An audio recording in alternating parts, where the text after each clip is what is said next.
Selamat datang ke channel Mohsin Chan. Okey, kita ada satu lagi unboxing pada hari ini.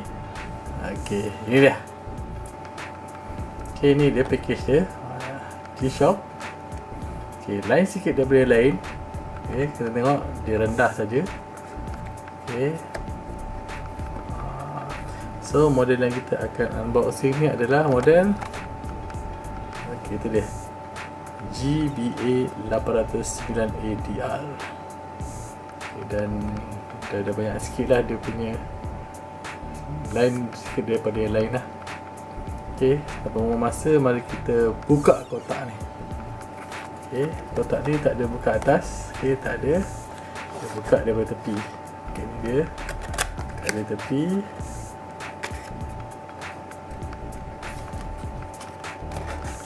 Okay, kita keluarkan isi dia. Dia punya tin. Okay, dan ni kita ada warranty card. Okay, warranty card dia. Dan sedikit dia punya ni lah, G-Squad, G-Shock G-Squad step tracker. Ni dia punya, orang kata apa, feature yang ada pada ni lah. Okay, kita buka. Okay, dalam ni kita akan dapat lagi, okay, template dia. Okay, manual. Ni model dia, model 5554.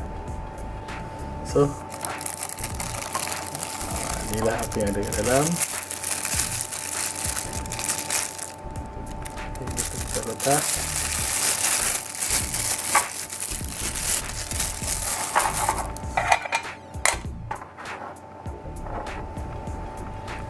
Ini dia, G-Shock GBA-800-9ADR. 9 bermaksud warna kuning. Ini adalah step tracker ataupun fitness watch lah, fitness watch, sebab dia punya feature yang paling utama adalah step tracker. Okay, tengok sikit dulu. Okay, dia ada 5 button.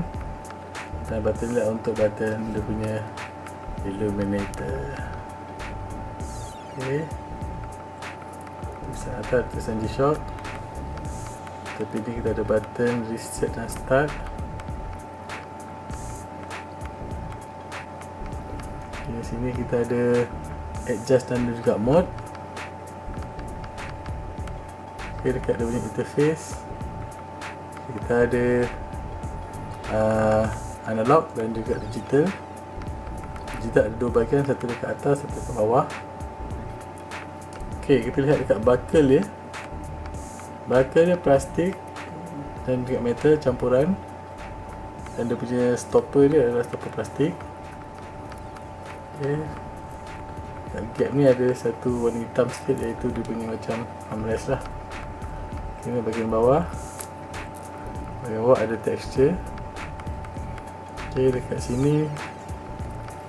Ok, sini ada tekstur dia. Ok, belakang dia. Ok, ni belakang dia. Dan case made in Thailand. Ok, ni belakang dia. So, apa yang ada dekat dalam ni? Okay, kita tengok sikit lah. Okay, so ni ada dia punya, orang kata apa, timekeeping mode. Okay, dekat bahagian mode yang ada adalah, mode pertama sekali adalah stopwatch. Okay, mode stopwatch. Yang kedua adalah mode record, memory record. Okay, mode ketiga adalah mode timer. Okay, mode yang keempat adalah dual time. Mode yang kelima adalah alarm. Okay, dia ada 5 alarm tanpa snooze. Okay, dan kembali kepada timekeeping mode. Okay, mari kita lihat button yang berkenaan dengan features. Okay, dekat bahagian reset ni. Okay, sekarang ni pada saya punya timekeeping mode adalah pada digital ni adalah dia punya tarikh lah. Hari ni 26 bulan 2 Monday. Kita tekan set. Kita akan kembali kepada mode jam. Mode jam. Okay, ini adalah mode step.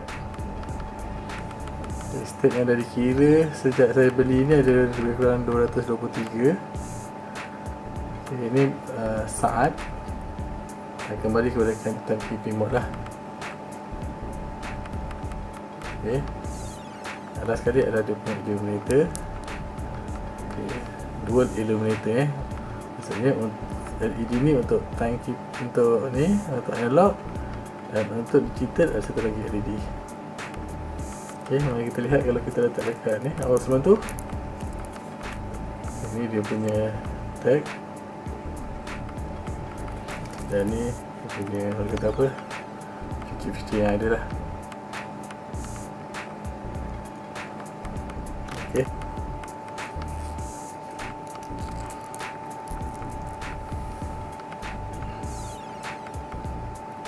ok, ni ada, ini kalau kat tangan. Ok, kalau kita lihat macam ni dia nampak macam kecil, tapi kalau dibandingkan dengan, ok, kita lihat dengan GD400, GD400 nampak besar lah dan tebal. Ni nampak nipis. Ok, dia ada orang kata auto light. Ok, saya kena on kan. Ok, nampak atas ni LED menyala. Dah saya gunakan. Ok, sekali. Ok, tu dia. So, ini sajalah sesi unboxing untuk kali ini. Ok, untuk video seterusnya saya akan membuat review sikit macam mana penggunaan dia di keadaan sebenar lah, seperti mengira langkah dan sebagainya. Ok, kita jumpa lagi.